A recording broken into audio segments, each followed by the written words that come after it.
எனக்கு பிரியமானவர்களே, உபாகமம் 28ஆம் அதிகாரம் 11ஆம் வசனத்திலே நாம் இப்படியாய் வாசிக்கிறோம். உனக்கு கொடுப்பேன் என்று கர்த்தர் உன் பிதாக்களுக்கு ஆணையிட்ட தேசத்தில் கர்த்தர் உன் கற்பத்தின் கனியிலும் உன் மிருக ஜீவன்களின் பலனிலும் உன் நிலத்தின் கனியிலும் உனக்கு பரிபூர்ண நன்மை உண்டாக கட்டளையிடுவார். இன்று நான் உனக்கு விதிக்கிற உன் தேவனாய கர்த்தரின் சத்தத்திற்கு கவனமாய் செவி கொடுத்து வலதுபுறம் இடதுபுறம் சாயாமல் அவைகளின்படி நீ நடக்கிற பொழுது பின்னர் சொல்லப்படக்கூடிய ஆசீர்வாதங்கள்லாம் வந்து உண்மையிலே பலிக்கும் என்று 28:1 வாசிக்கிறோம், 22 வாசிக்கிறோம். உன் தேவனாய கர்த்தரின் சத்தத்தை செவி கொடுக்கிற பொழுது இப்போது சொல்லப்படும் ஆசீர்வாதங்கள்லாம் வந்து உண்மையிலே உனக்கு பலிக்கும். உபாகமம் 28:1-2 கீழ்ப்படிதலின் ஆசீர்வாதங்களுடைய பட்டியலை கீழே வாசிக்கிறோம், 3லேருந்து வாசிக்கிறோம் பாருங்கள். அதில் 11ஆவது வசனம் தான் இன்றைக்கு நாம் பார்க்குறோம். ஆக கீழ்ப்படிதலின் ஆசீர்வாதங்கள், கர்த்தரின் சத்தத்திற்கு செவி கொடுத்து அவர் சித்தத்தை செய்கிற பிள்ளைகளுக்கு வரக்கூடிய ஆசீர்வாதங்கள், கர்த்தரின் கட்டளைகளை கை கொண்டு அதன்படி அதன் வழியில் நடக்கிற பிள்ளைகளுக்கு வரக்கூடிய ஆசீர்வாதங்கள், கர்த்தரின் சத்தத்திற்கு செவி கொடுத்து அதன்படி செய்கிற பிள்ளைகள் வரக்கூடிய ஆசீர்வாதங்கள் என்று ஒவ்வொன்றாய் பார்த்து கொண்டு வருகிற பொழுது இன்றைக்கு சொல்லுகிறார் பாருங்கள், உனக்கு கொடுப்பேன் என்று கர்த்தர் உன் பிதாக்களுக்கு ஆணையிட்ட தேசத்திலே. ஆதியாகமம் 15 ஆபிரகாமுக்கு ஆணையிட்டுகிறார் பாரு, கொடுப்பேன் என்று வாக்கு கொடுக்கிறார் தேசம். அப்போது வாக்களிக்கப்பட்ட கானான் தேசத்துக்குள்ளே அந்த மக்களை கொண்டு போய் சேர்க்கிறார். 430 வருடம் அடிமைத்தனத்திற்கு பிற்பாடு 40 ஆண்டுகளும் வனாந்திர பயணத்துக்கு பிற்பாடு அவர்கள் போய் அங்கே சேர்கிறார்கள் பாருங்கள் அந்த இடத்துல.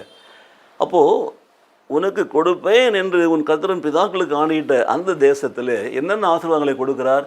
நீ கர்த்தரின் சத்தத்திற்கு செவி கொடுத்து அவர் கட்டளைகளின் கை கண்டு அதன்படி நடக்கிற பொழுது, நம்பர் 1, உன் கர்த்தர் உன் கற்பத்தின் கனியிலும், உன்னுடைய கற்பத்தின் கனியிலும், உன்னுடைய கற்பம் உன்னுடைய வீட்டில் மலடு என்பதே கிடையாது.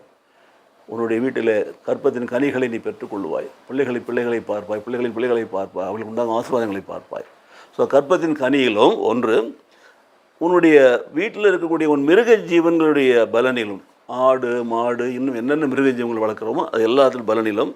3, உன்னுடைய நிலத்தின் கனியிலும், நீ செய்கிற விவசாயம் அல்லது வேறு எந்த விதமான தோட்டம் பழத்தொழில் எதுவாக இருந்தாலும், பழ மரங்கள் தென்னை மரம் தோப்புகள் அப்படி எதாக இருந்தாலும் சரி.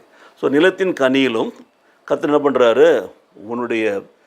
உன்னுடைய நிலத்தின் கனியிலும் உனக்கு பரிபூர்ண நன்மை உண்டாக கட்டளையிடுவார்.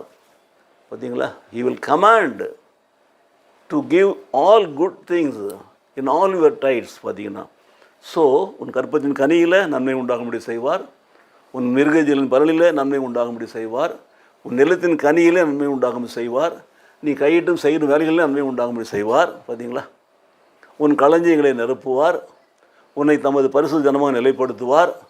அப்பொழுது கர்த்தருடைய நாமம் உனக்கு தரிக்கப்பட்டதுன்னு சொல்லி பூமியின் தரங்களெல்லாம் கண்டு உனக்கு பயப்படுவார்கள். இந்த ஆசீர்வாதங்களை எல்லாம் உனக்கு கொடுப்பேன் என்று சொன்னவர் கொடுக்கிறார் பாருங்கள். ஆகவே எனக்கு பிரியமானவர்களே, கர்த்தராகிய தேவன் உன் பிதாக்களுக்கு சொன்னபடியே அவருடைய கொடுப்பேன் என்று சொல்லக்கூடிய அந்த தேசத்தில் நீங்கள் சுதந்திரிக்கிற பொழுது உங்களுக்கு எல்லா வகையிலும் ஆசீர்வாதங்களை கட்டளையிடுகிற தேவனாக இருக்கிறார் பாருங்கள். கற்பத்தின் கனி, மிருகஜீவனின் பலன், நிலத்தின் கனி எல்லாவற்றிலும் ஒரு ஆசீர்வாதம், பரிபூர்ண நன்மை உண்டாகும்படி மாத்திரம் சொல்லவே இல்லை, பரிபூர்ண நன்மை உண்டாகும்படி நான் உங்களுக்கு ஆசீர்வாதத்தை கட்டளையிடுவேன் என்று சொல்கிறார். கட்டளையிடுவேன், கொடுப்பேன் இல்லை, கட்டளையிடுவேன். I will command.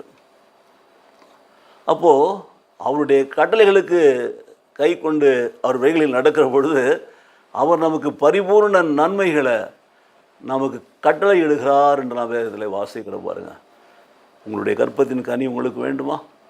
உங்களுடைய மிருகஜீவன் பலனை நீங்கள் பெற்றுக்கொள்ள வேண்டுமா? உங்கள் நிலத்தின் கனியில் பரிபூர்ண நன்மை பெற்றுக்கொள்ள வேண்டுமா?